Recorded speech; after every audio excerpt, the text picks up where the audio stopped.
حکومت نے پیٹرول بم پھینکا ہے عوام پر، وحشیانہ کارروائی کی ہے، کسی صورت میں بھی یہ قابل قبول نہیں ہے۔ 137 روپے کا اضافہ، یعنی پہلے 55 روپے کا اضافہ کر دیا، پھر 137 روپے، اب گویا تقریباً 450 نہیں 458 روپے کا پیٹرول پاکستان کے غریب اور مڈل کلاس لوگ خریدیں گے۔ اسی طرح 520 روپے کا ڈیزل خریدیں گے۔ یہ 184 روپے کا اضافہ کیا ہے۔ اپنی عیاشیاں ختم نہیں کرنا چاہتے یہ ملکہ رانیاں 11 ارب روپے کے جہاز میں گھومیں گی اور پاکستان کے غریبوں کے اوپر پیٹرول کا بم پھینکیں گے۔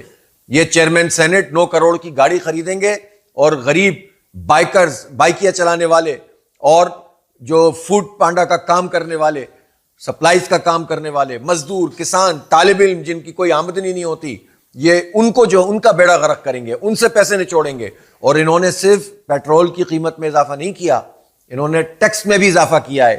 ہونا تو یہ چاہیے تھا کہ ان حالات میں لیوی ختم کی جاتی اور آئی ایم ایف سے کہتے کہ ہم یہ پیسے نہیں دے سکتے۔ میں پوچھنا چاہتا ہوں کہ شہباز شریف صاحب، آپ نے کون سی آئی پی پیز کا پیسہ روکا ہے اس وقت؟ ہزاروں ارب روپے اب کیپیسٹی پیمنٹ کے نام پر جو بجلی بنتی نہیں ہے، ہماری جیبوں سے لے کر، ہماری جیبوں پہ ڈاکہ مار کر آپ اس مافیا کو دے رہے ہیں، آپ ان کے پیسوں کو ڈیفر نہیں کر رہے۔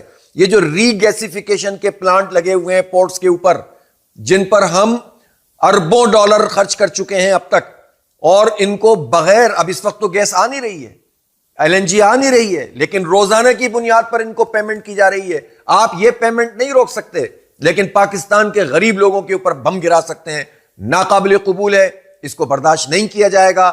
جماعت اسلامی اس کو مسترد کرتی ہے اور ہم آج سے ہی احتجاجی تحریک شروع کر رہے ہیں۔ پورے پاکستان میں آج مظاہرے کیے جائیں گے۔